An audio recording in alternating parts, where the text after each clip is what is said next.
HRO Superfest 2018 was held September 28th and 29th in Milwaukee, Wisconsin. The event was very busy.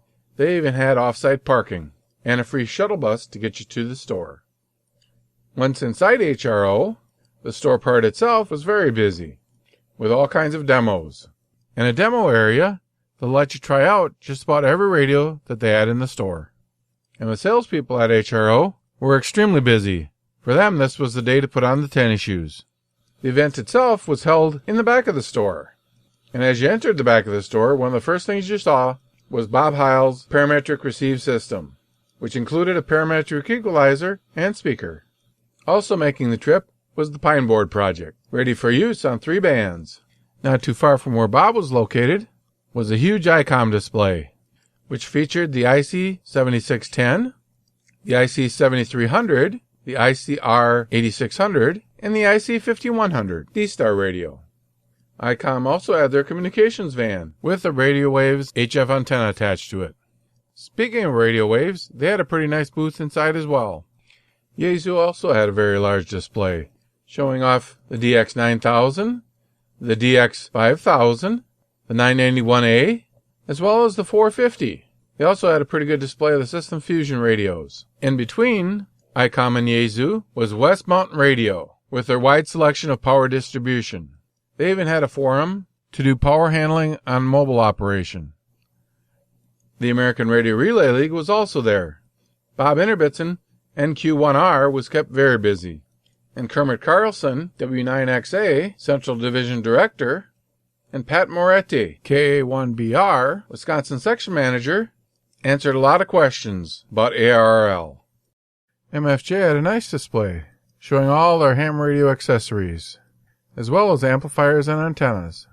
We stopped by Comet Antenna to take a look at all their cool mobile and base antennas.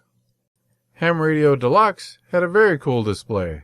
At one of the screens, you could actually talk to somebody in technical support about questions that you might have about the software.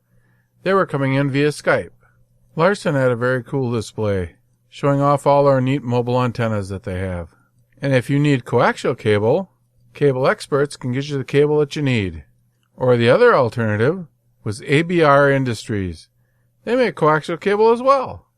And if you need a battery, Bioenno was there, with their Bioenno power. They also had some pretty good solar panels. And then TimeWave was there as well, with all their neat TNCs. Very cool if you want to set up an APRS node. And let's not forget Gold Medal Ideas. They make a lot of specialty ham radio shirts, as well as custom-made hats and badges. And if anybody's been through Milwaukee, you realize that there's a lot of amateur radio clubs in Milwaukee. I stopped by the Milwaukee Amateur Radio Club booth and got a quick peek in what their trailer is like. Talk about a setup. Multiple VHF and UHF radios, as well as HF. Not to be outdone, the Racine Aries group had their trailer there as well. They also had VHF, UHF, and HF in the trailer. The American Red Cross had a very good booth as well as the Salvation Army.